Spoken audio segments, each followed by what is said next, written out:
এগুলা দেশি জংলা পুঁই শাক আজকে আমরা রান্না করব। সেই স্বাদ লাগে খেতে। আমাদের গ্রামে মাঝে মধ্যে আমরা এই শাকগুলা খাই। এগুলো হচ্ছে জংলা পুঁই শাক। আর এই যে জংলা পুঁই শাকগুলা এরকম হয়, এরকম ফুল, এরকম বিচি। অন্য পুঁই শাকগুলা কিন্তু সারা বছরই পাওয়া যায়, কিন্তু এই পুঁই শাকগুলা বছরে একবারই হয়। আর এই পুঁই শাকগুলা কিন্তু এই শীতকালের এই মৌসুমেই খাওয়া হয়। এদিকে রান্নাঘরেও রান্না বান্না শুরু হয়ে গেছে। ওইদিকে তুলি কি রান্না করছে, মেঘনা এদিকে কি করা হচ্ছে? এগুলা রসুন ছিলাতে। রসুন ছেলানো হচ্ছে, সবজি কাটা হয়ে গেছে। তো আর এদিকে যে তুলি কি রান্না হচ্ছে গো? ডাল। ডাল? ও, শাক আর ডাল রান্না হবে। তো এগুলো হচ্ছে ইয়ার ডাল না, মুসুরের ডাল। এখানে যে ভাতের বলক উঠে গেছে অবশ্য। আমাদের এই যে শাকও রান্না শুরু হয়ে গেছে।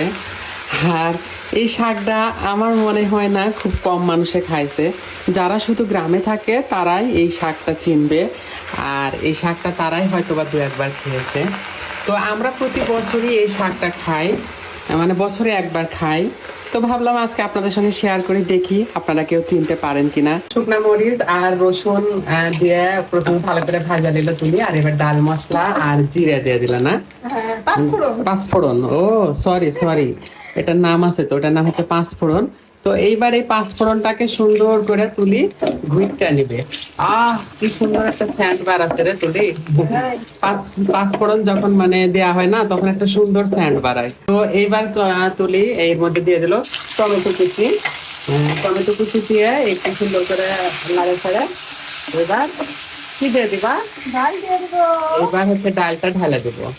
তো এই যে টমেটো দিয়ে ডাল, এটা কিন্তু খুবই ভালো লাগে। আপনারা কখনো খাইছেন কিনা অবশ্যই কমেন্টে জানাবেন। এভাবে কালার দেখছো কি সুন্দর একটা কালার আসছে। হ্যাঁ, টমেটো গুলা সব উপরে উঠে আসছে। এদিকে শাকের জন্য বাগার রেডি হয়ে গেছে। শুকনা মরিচ, রসুন, তারপর জিরা, পাঁচফোড়ন দিয়ে সুন্দর করে রেডি করে নিতে নিয়ে শাকগুলাকেও বাগার দিয়ে নিচ্ছে তুলি। শাকটা তো টাকা থাকলেও কিনতে পাওয়া যায় না সবসময়, তাই না? অনেক অনেক জিনিস আছে যেগুলো টাকা দিয়েও সবসময় কেনা যায় না। আর এইদিকে যে আমাদের ডালও হয়ে গেছে, একটু দেখায় ডালটা। এই যে অনেক ঘন ডাল, আমার আবার ঘন ডালই বেশি ভালো লাগে। রান্নাও প্রায় কমপ্লিট, আমার গোসলও কমপ্লিট। এখন আমরা সবাই মিলে খাবার খাবো, তাই না? আমি গোসল করবো না? ও তাই তো, ঠিক আছে, তুমি গোসল করে নাও, সমস্যা নাই। বাহ, সুন্দর একটা কালার চলে আসছে শাকের। ঠিক আছে, তুমি গোসল করে নাও, তারপর সবাই মিলে খেতে বসবো, ঠিক আছে?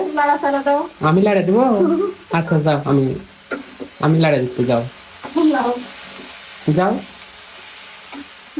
আচ্ছা, তুমি গোসল চট করে গোসল ছাড়া নাও, আর আমি এবার নাড়াচাড়া শুরু করে দিই। আমি নাড়াচাড়া করি মাঝে মধ্যে, সমস্যা নাই।